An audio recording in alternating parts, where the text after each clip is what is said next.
मुआज़िज़ दोस्तों, ये वाक़या है मोहनपुर भटिया के एक ऐसे गांव का जहां के लोग सादा जिंदगी बसर करते थे। सुबह सवेरे काम पर निकलते, दिन भर खेतों में पसीना बहाते और शाम को थके हारे घर वापस आते। यहाँ का हर शख्स किसी न किसी जमींदार के लिए काम करता था। कोई ट्रैक्टर चलाता, कोई खाद डालता, कोई फसल काटता। इन्हीं मेहनत कशों में से एक था मुजम्मिल हुसैन, 32 साल नौजवान जो अपनी बीवी और 3 छोटे बच्चों का पेट पालने के लिए रोजाना सुबह 5 बजे से शाम 7 बजे तक सैफुल्ला के खेतों में ट्रैक्टर चलाया करता था। मुजम्मिल का किरदार बिल्कुल साफ था। गांव के लोग इसे एक ईमानदार, मेहनती और खामोश तबीयत का आदमी जानते थे। वो कभी किसी से झगड़ा नहीं करता था, हमेशा वक्त पर काम पर आता और अपना काम मुकम्मल ईमानदारी से करता था। मगर पिछले 3 महीनों से इसकी तनख्वाह रुक गई थी। सैफुल्ला, जिसके पास मुजम्मिल काम करता था, एक 45 साल जमींदार, गांव का एक मालदार आदमी था जिसके पास 50 एकड़ जमीन थी। वो अक्सर अपने मजदूरों की तनख्वाह देर से देता था, कभी कभी तो महीने तक गुजर जाते थे। सैफुल्ला के साथ हमेशा 3 आदमी रहते थे, सदाम, इरशाद और बिलाल। ये तीनों इसके करीबी साथी थे और हर काम में इसका हाथ बिठाते थे। अक्टूबर की शाम जब सूरज गरूब हो रहा था तो मुजम्मिल ने फैसला किया कि वो अपनी रुकी हुई तनख्वाह के लिए सैफुल्ला के डेरे पर जाएगा। उसके बच्चों को दवाई की जरूरत थी और घर में राशन खत्म हो चुका था। सैफुल्ला का डेरा गांव के बाहर एक खुले मैदान में बना हुआ था। ये एक बड़ा कमरा था जिसके इर्द गिर्द खेत थे।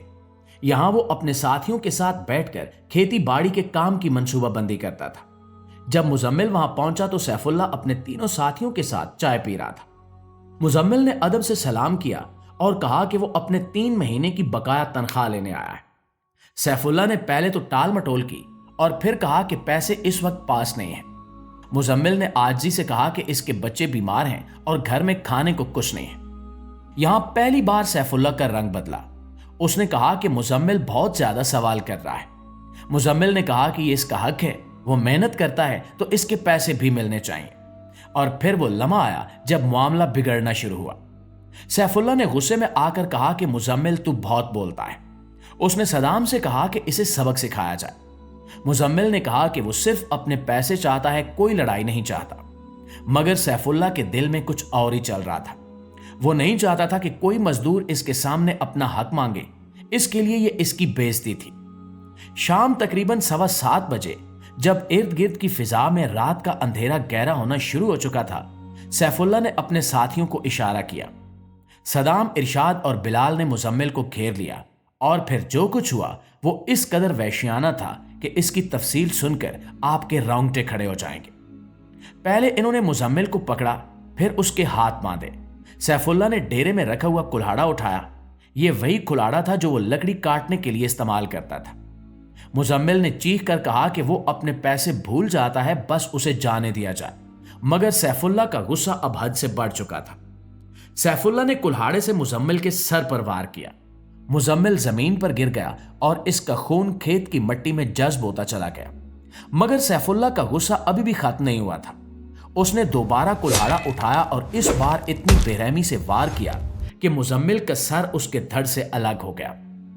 कत्ल के फौरी बाद जब मुजम्मिल की लाश खून में लथपथ पड़ी थी और उसकी आंखें अभी खुली थीं, तो सैफुल्ला के दिमाग में एक शैतानी मंसूबा आया। वो नहीं चाहता था कि यह कत्ल जाहिर हो। उसने अपने साथियों से कहा कि इन्हें यह कुदरती मौत लगनी चाहिए। सैफुल्ला ने सबसे पहले कुल्हाड़ा साफ किया, फिर अपने कपड़े बदले और फिर जो काम उसने किया वो इस कदर घिनौना था कि इसकी मिसाल नहीं मिलती। उसने एल्फी और गोंद मंगवाकर मुजम्मिल के जख्मों पर लगाना शुरू कर दी।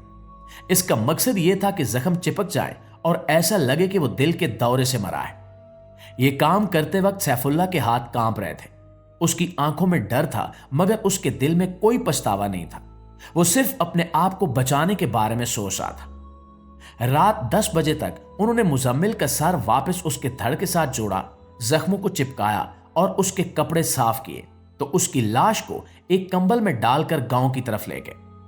लेकिन नाज़रीन, यहां सबसे हैरानकुन बात यह थी कि इन्होंने मुजम्मिल की लाश को उसके अपने घर के करीब एक खेत में डाल दिया, जैसे वहां वो काम करते वक्त बेहोश हो गया।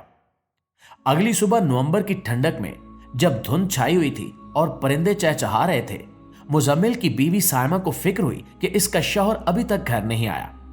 उसने पड़ोसियों से पूछा, मगर किसी ने कुछ नहीं देखा था। सुबह के 7 बजे जब गांव के लोग अपने काम पर जाने की तैयारी कर रहे थे, एक किसान ने खेत में पड़ी हुई लाश देखी। उसने चीख कर लोगों को आवाज दी। लोग दौड़ते हुए आए और देखा कि मुजम्मिल की लाश वहां पड़ी है। पहली नजर में लग रहा था जैसे वो काम करते वक्त बेहोश हो गया हो और मौत वाकई हो गई हो। मगर जबार हुसैन, मुजम्मिल का 28 साला भाई, जो एक होशियार आदमी था, उसने कुछ अजीब बातें महसूस की। जब जबार ने अपने भाई की लाश देखी तो उसे कई चीजें अजीब लगी। पहले तो मुजम्मिल के कपड़े बिल्कुल साफ थे, हालांकि अगर वो काम करते वक्त बेहोश हुआ होता तो उसके कपड़ों पर मिट्टी और घास के धब्बे होने चाहिए थे। दूसरा, उसके नाखूनों के नीचे कोई मिट्टी नहीं थी। तीसरा, उसकी लाश बिल्कुल सीधी पड़ी थी, जैसे किसी ने बहुत एहतियात से रखा हो। जबार ने फौरी तौर पर पुलिस को इत्तला दी। लेकिन दोस्तों, यहां पर एक और मसला सामने आया। मकामी पुलिस ने इब्तिदा में इसे कुदरती मौत करार दिया और कोई खास तहकीकात नहीं की। इसकी वजह यह थी कि सैफुल्लाह गांव का एक बासर आदमी था और इसके पुलिस में अच्छे राब्ते थे। जबार ने इसरार किया कि पोस्टमार्टम किया जाए, मगर पुलिस ने कहा कि यह जरूरी नहीं है क्योंकि मौत कुदरती लग रही है। मगर जबार ने हार नहीं मानी। उसने मीडिया से राब्ता किया और कहा कि इसके भाई के साथ कुछ गलत हुआ है। उसने बताया कि मुजम्मिल की तनख्वाह 3 महीने से रुकी हुई थी और वो कल शाम सैफुल्लाह से पैसे लेने गया था। मीडिया ने इस खबर को अहमियत दी और गांव पहुंचकर तहकीकात शुरू की, और फिर जो इंकिशाफात हुए वो हर एक को हैरान कर देने वाले थे। मीडिया की तहकीकात के दौरान एक शख्स आगे आया जिसने बताया कि उसने कल शाम मुजम्मिल को सैफुल्लाह के डेरे की तरफ जाते देखा था। दूसरे शख्स ने बताया कि उसने रात के वक्त डेरे की तरफ से चीखो पुकार की आवाज सुनी थी। ये मालूमात जब मीडिया ने नशर की तो पूरे गांव में हलचल मच गई। लोगों ने एहतिजाज करना शुरू किया और मुतालबा किया कि मुजम्मिल का पोस्टमार्टम किया जाए, और आखिरकार पुलिस को दबाव के तहत पोस्टमार्टम करवाना पड़ा।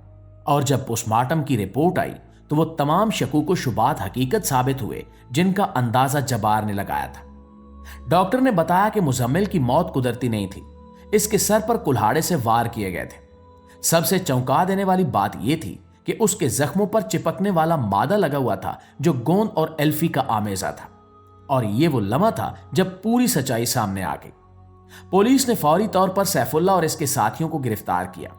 इब्तिदा में इन्होंने इनकार किया, मगर जब सबूत इनके सामने रखे गए तो वो टूट गए और उन्होंने अपना जुर्म कबूल कर लिया।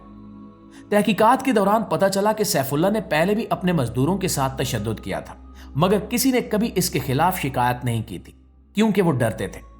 सदाम ने बताया कि असल में यह मंसूबा कत्ल से पहले बनाया गया था। सैफुल्लाह ने कहा था कि अगर कोई मजदूर ज्यादा बोले तो उसे सबक सिखाना चाहिए। इरशाद ने एतराफ किया कि इन्होंने मुजम्मिल के जख्मों पर गोंद इसलिए लगाया था ताकि पुलिस को शुबा ना हो। बिलाल ने बताया कि वो नहीं चाहता था यह काम हो, मगर सैफुल्लाह के डर से वो कुछ नहीं कह सका। अदालत में जब यह केस पेश हुआ तो जज ने कहा कि यह इंतहाई संगीन जुर्म है जिसमें ना सिर्फ कत्ल किया गया बल्कि सबूत छुपाने की कोशिश भी की गई। लिहाजा अदालत ने सैफुल्लाह को उम्र कैद की सजा सुनाई, जबकि इसके तीनों साथियों को 25-25 साल कैद की सजा मिली। नाज़रीन गिरामी, सायमा अब अपने 3 यतीम बच्चों के साथ अकेली है। हुकूमत ने इसे कुछ इमदाद दी है, मगर वो कहती है कि कोई भी रकम इसके शौहर को वापस नहीं ला सकती, जबकि सैफुल्लाह जेल में बंद है। इसकी तमाम जायदाद जब्त हो चुकी है।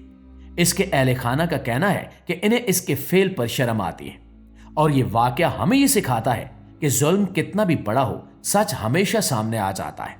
और दोस्तों, अगर आपको ये वाकया सुनकर लगता है कि हमें अपने मुआशरे में इंसाफ के लिए आवाज उठानी चाहिए, तो इस कहानी को आगे शेयर करें ताकि हर शख्स ये जान सके कि खामोशी जुल्म को बढ़ाती है और हर मजलूम को इंसाफ मिलना चाहिए। इंशाल्लाह आपसे मुलाकात होती है अगली वीडियो में। तब तक अपना, आसपास के लोगों का, अपने प्यारों का ढेर सारा ख्याल रखिएगा। अल्लाह निगहबान।